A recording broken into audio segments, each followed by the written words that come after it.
से स्टार्ट करें वो बातचीत हो गई, लेकिन अब फोकस करेंगे एक एक स्ट्रीम पर, एक एक सब्जेक्ट पर। तो आज हमने जो स्ट्रीम पकड़ी है वो है ह्यूमैनिटीज़ की, क्योंकि यहाँ पर सबसे ज़्यादा लोग पढ़ाई करना चाहते हैं, ज़्यादा तादाद में होते हैं। अब यह है कि कॉलेजेस भी काफ़ी अवेलेबल हैं। बहुत सारे सवाल मन में, कौन सी परीक्षा देनी होगी, कौन से कॉलेज चुनने होंगे, कितने पैसे खर्च होंगे, कहाँ की डिग्री काम की, और अल्टीमेटली आपने डिग्री ले भी ली तो क्या आपको एक बढ़िया बेहतरीन सैलरी, एक अच्छा जॉब उस डिग्री से मिलेगा।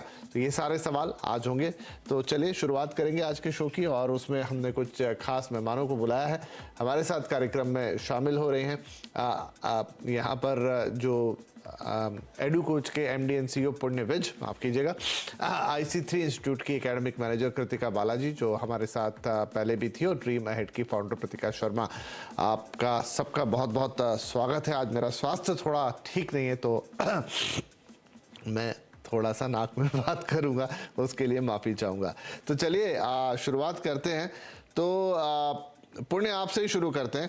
चलिए ये बताइए हमको कि ह्यूमैनिटीज़ में बहुत सारे कॉलेजेस हैं, ऐसा हम देख रहे हैं, बहुत सारे चीज़ें हैं, लेकिन क्या ह्यूमैनिटीज़ में पढ़ाई करने के लिए, आपको ये सवाल मैंने कल भी पूछा था, विदेश जाने की ज़रूरत है?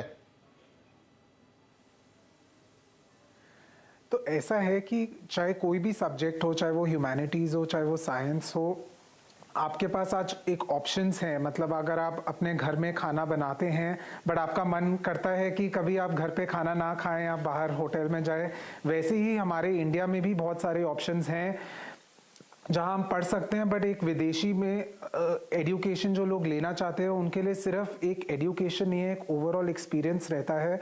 इसीलिए लोग बाहर पढ़ना जाना चाहते हैं।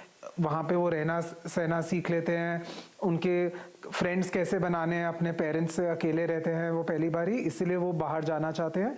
और ह्यूमैनिटीज़ स्पेसिफिकली अगर हम कोर्सेज देखें तो ह्यूमैनिटीज़ के लिए बहुत बेहतरीन ऑप्शंस बाहर अवेलेबल हैं। तो जब हमारे पास स्टूडेंट्स आते हैं और वो बोलते हैं कि हमें ह्यूमैनिटीज़ करना है, हम उनको इनकरेज करते हैं कि वो बाहर जाएँ और सबका नाम रोशन करे और एक अच्छी सी जॉब ले या अच्छा सा रिसर्च वर्क करे और अपने पैरों पे खड़े होए। चलिए बढ़िया है। तो अच्छी बात है, ये एक अच्छा पॉइंट है कि आप कोर्स करने तो जाते ही हैं कि एक्सपीरियंस ऐड होता है। आप जब 3-4 साल अपने देश के बाहर रहते हैं तो एक अलग तरीके से आपकी ट्रेनिंग होती है, एक अलग माहौल आपको मिलता है और बहुत कुछ सीखने को भी मिलता है। राइट, चलिए तो सीधे अब पॉइंट पर आते हैं कि ह्यूमैनिटीज़ में जो अलग अलग कोर्सेज हैं वो क्या क्या अवेलेबल हैं। तो यहाँ पर कृतिका आप बताइए क्या क्या कोर्सेज अवेलेबल हैं और वो कौन से टॉप मोस्ट कोर्सेज हैं जिनके लिए ज़्यादातर लोग अप्लाई करते हैं? Hi, good evening. Thank you so much for having me back. Actually, humanities आजकल इतना पॉपुलर हो चुका है, विदेश में तो था पहले से ही, बट अभी इंडिया में भी काफी पॉपुलर हो चुका है। और कुछ ट्रेंडिंग कोर्सेज जो है अभी ह्यूमैनिटीज के अंदर, एक सर्वे के हिसाब से one of the top is language and linguistics. ये काफी इंटरेस्टिंग है बिकॉज इसके साथ लोग बहुत कुछ कर सकते हैं। You can be a marketing manager, translator, communications manager, बहुत सारे रोल्स ऐसे हैं। और इंटरेस्टिंगली ये इतना रेयर कमोडिटी हो चुका है कि अगर कोई लैंग्वेज और लिंग्विस्टिक्स एक्सपर्ट है तो समझे कि फ्रेंच बोल सकते हैं, so they can work in 29 countries. Spanish बोल सकते हैं तो they can work in 20 countries, Arabic 25 countries. ऐसे ये काफी एक यूनिक और स्पेशलाइज्ड कोर्स हो चुका है ह्यूमैनिटीज के अंदर।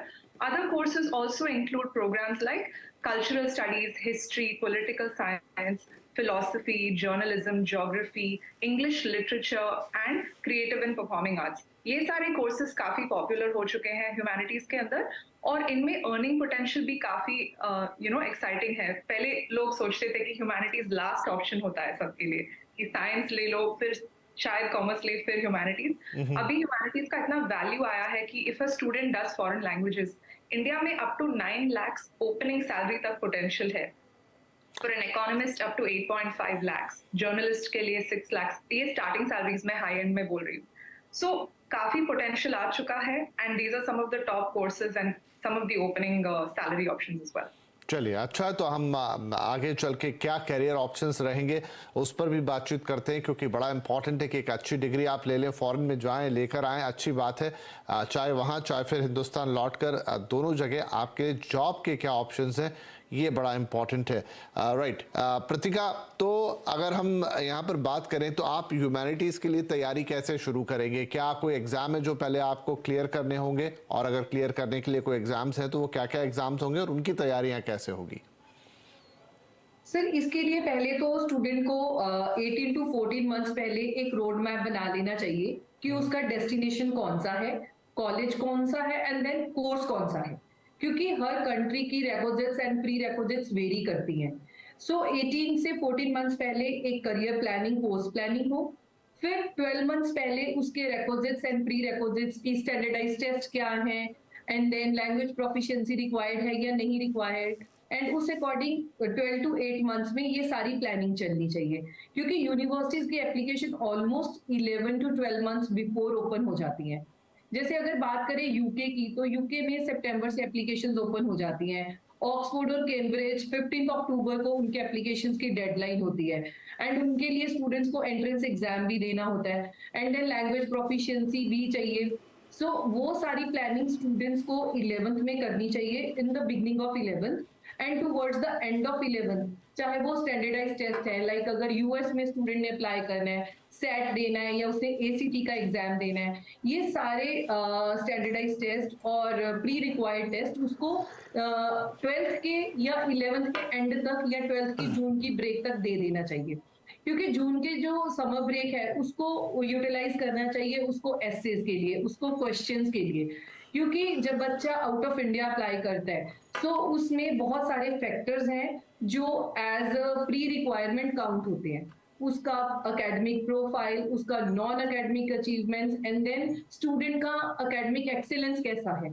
सो ये सारी चीजें बच्चे को almost a year before plan करके कंप्लीट करके रख लेनी चाहिए, ताकि जब एप्लीकेशन ओपन हो तो बच्चा चीजों पे फोकस करना चाहिए which are going to give an edge to him in the admission process. चलिए जी, बढ़िया है, आपने एक अच्छी गाइडलाइन दे दी यहाँ पे कि किस तरीके से तैयारी करनी है और कैसे अपने आप को प्रिपेयर करना है, कौन कौन से कॉलेजेस के क्या क्या क्राइटेरिया हैं। थोड़ा और आगे बढ़ते हैं तो पुण्य, आप हमें ये बताएं कि आप जब बात आती है ह्यूमैनिटीज़ की, तो देखिए विदेश में पढ़ाई करना है तो कई डेस्टिनेशन आपके पास है, यूएस है, यूके है, कनाडा है, ऑस्ट्रेलिया, ये तो 3-4 जो बड़े नाम हैं, लेकिन क्या कोई खास, जैसे कि अगर आपको ह्यूमैनिटीज़ ही पढ़नी है तो फिर आप इंग्लैंड का रुख करें, अगर आपको ह्यूमैनिटीज़ में कुछ अच्छे लेकिन कम पैसे वाले कॉलेज हैं तो वो फिर किस कंट्री में मिलेंगे, अगर आप हमें गाइड कर पाएं। बिल्कुल। सो ऐसा है, ह्यूमैनिटीज़ में आजकल 2 टाइप्स के कोर्सेज रहते हैं। एक तो बिल्कुल प्योर ह्यूमैनिटीज़, अगर आपने एक सब्जेक्ट ह्यूमैनिटीज़ में चूज़ कर लिया, जैसे अगर आपको सिर्फ प्योर इकोनॉमिक्स करना है या प्योर इंग्लिश करना है, एक तो प्योर डिसिप्लिन्स होता है। दूसरा ह्यूमैनिटीज़ में जो कोर्स आजकल काफ़ी पॉपुलर है, अगर आप इंडिया में भी देखेंगे जितनी नई यूनिवर्सिटीज़ आ रही है वो ह्यूमैनिटीज़ में सारी लिबरल आर्ट्स कॉन्सेप्ट पे बेस्ड है। सो लिबरल आर्ट्स क्या होता है कि आप